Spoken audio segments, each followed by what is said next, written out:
জানো, পৃথিবীতে অনেক মানুষ আসে যায়, কিন্তু কিছু মানুষ এমন থাকে যারা অজান্তে পুরো পৃথিবী হয়ে যায়।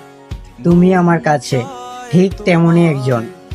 তোমার হাসি আমার দিনের আলো, তোমার অভিমান আমার সবচেয়ে বড় ভয়। হয়তো প্রতিদিন ভালোবাসি বলা হয় না, কিন্তু প্রতিটি দোয়ায়, প্রতিটি স্বপ্নে শুধু তোমাকেই চাই। যদি কোনোদিন আমি হারিয়ে যাই, শুধু এতটুকু মনে রেখো, আমার জীবনের সবচেয়ে সুন্দর গল্পের নাম ছিল তুমি। আর যতদিন আমার নিঃশ্বাস আছে, ততদিন তোমাকে ভালোবেসে যাব, আজ, কাল এবং কি সারা জীবন।